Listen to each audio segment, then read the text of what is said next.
According to of the record Andhra Pradesh మంత్రి ఒకరు ఆ ఉమ్మడి జిల్లా మొత్తాన్ని శాసిస్తున్నారా? నా అనుమతి లేకుండా నియోజకవర్గాల్లో పూచిక పుల్ల కదలడానికి వీలేదని చెప్పేశారా? ఎమ్మెల్యేలను ఉత్సవ విగ్రహాల్లాగా మార్చేసి మంత్రి అనుచరులు ఇసుక గ్రావెల్ దందాలను విచ్చలవిడిగా చేసేస్తున్నారా? అంతా చూస్తూ కూడా ఏం మాట్లాడలేకపోతున్నామని శాసనసభ్యులు మదన పడుతున్నారా? ఎవరా రబ్బర్ స్టాంప్ ఎమ్మెల్యేలు? ఏ మంత్రి వాళ్లను ఆడిస్తున్నారు? ఉమ్మడి శ్రీకాకుళం జిల్లా టీడీపీ ఎమ్మెల్యేలకు ఇప్పుడు బొమ్మరిల్లు సినిమా గుర్తుకొస్తోందట. ఇప్పటికీ నా చేతులు మీ చేతుల్లోనే ఉన్నాయి డాడీ అన్న డైలాగ్ ని తెగ గుర్తు చేసుకుంటూ సేమ్ సీన్ అని యువ ఎమ్మెల్యేలు ఫీల్ అయిపోతున్నట్టు చెప్పుకుంటున్నారు.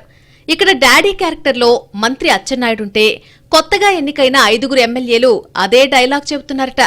ఇచ్చాపురం, నర్సన్నపేట నియోజకవర్గాల సీనియర్ ఎమ్మెల్యేల పరిస్థితి గుడ్డిలో మెల్లలా ఉన్నా కొత్త వాళ్ల సంగతి దారుణంగా ఉందని చెప్పుకుంటున్నారు.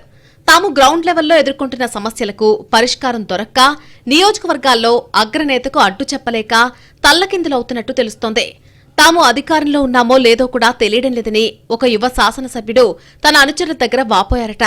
జిల్లా స్థాయి పోస్టింగ్స్ మొదలు మండలాల్లోని బదిలీల వరకు అంతా మంత్రి అచ్చెన్న కనుసన్నల్లోనే జరిగిపోతున్నట్టు చెబుతున్నారు. జిల్లాలోని కొందరు పీడీలు, ఉన్నతాధికారులు మంత్రి అచ్చెన్నాయుడి మాట తప్ప తమ మాట వినడం లేదని, వాళ్లు అసలు మమ్మల్ని ఎమ్మెల్యేలుగా గుర్తిస్తున్నారో లేదో కూడా అర్థం కావడం లేదని ఆ 5 కొత్త శాసనసభ్యులు తెగ ఫీల్ అయిపోతున్నట్టు సమాచారం. తమ మాట సాగడం లేదని లోలోన మదన పడుతున్నారని, అలాగని ఆ సంగతి బయటికి చెప్పుకోలేకపోతున్నారని సమాచారం. చివరికి అధికారుల్ని కూడా జనానికి ఫలానా పని చేయడం లేదేంటని గట్టిగా అడగాలంటే వాళ్లు అచ్చెన్న మనుషులన్న మాటలు వినిపిస్తున్నాయట. దాంతో చేసేదేం లేక ఎమ్మెల్యేలు చేతులు ముడుచుకొని కూర్చుంటున్నట్టు తెలుస్తోంది.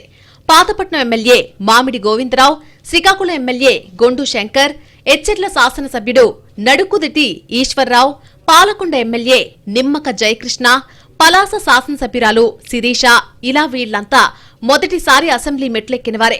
ఎన్నికల సమయంలో జిల్లా పార్టీకి పెద్దగా టికెట్లిప్పించడం నుంచి గెలుపులో కూడా అచ్చెన్నాయుడు కీలకంగా వ్యవహరించారని, అందుకే ఇప్పుడు ఆయా నియోజకవర్గాల మీద పెత్తనం చెలాయిస్తున్నారు అన్నది లోకల్ టాక్.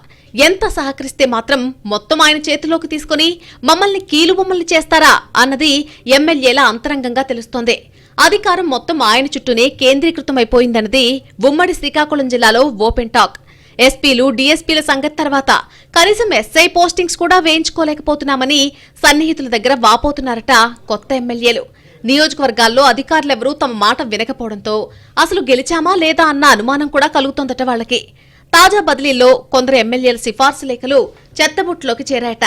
దీంతో తాము కేవలం పేరుకు మాత్రమే మిగిలిపోయామన్నది వాళ్ల ఆవేదనగా తెలుస్తోంది.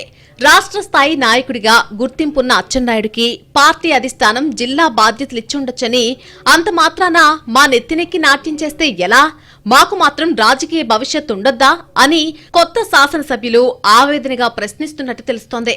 ఇక్కడే ఇంకో ట్విస్ట్ కూడా ఉంది. నియోజకవర్గాల్లో ఇసుక నుంచి గ్రావెల్ వరకు, పోర్టు పనుల సీనరేజ్ నుంచి ప్రతి అంశంలోనూ అచ్చెన్నాయుడు మనుషులే తెర వెనక కథ నడిపించేస్తున్నారన్న ఆరోపణలున్నాయి. ఇది కూడా ఎమ్మెల్యేల మంటకు కారణమవుతోందట. మా నియోజకవర్గాల్లో మమ్మల్ని డమ్మీలుగా మార్చి ఎవరెవరో వచ్చి దందాలు చేస్తున్నారంటూ సన్నిహితులతో అంటున్నట్టు సమాచారం. చిన్న పెద్ద ఏ పని జరగాలన్నా అచ్చెన్న మాట ఉండాల్సిందేనని, ఆ మాత్రం దానికి జనం మమ్మల్ని ఎమ్మెల్యేలుగా ఎన్నుకున్నది ఎందుకంటూ అసహనంగా అంటున్నట్టు సమాచారం. మంత్రి ఎలా చెబితే అలా తలాడించే పరిస్థితి నుంచి జిల్లా శాసనసభ్యులు బయటికి రావాలనుకుంటున్నా రాలేకపోతున్నారట. కేవలం ఆముదాల వలస మినహా మిగిలిన అన్ని నియోజకవర్గాల్లో ఇదే పరిస్థితి ఉంటుందని చెబుతున్నారు.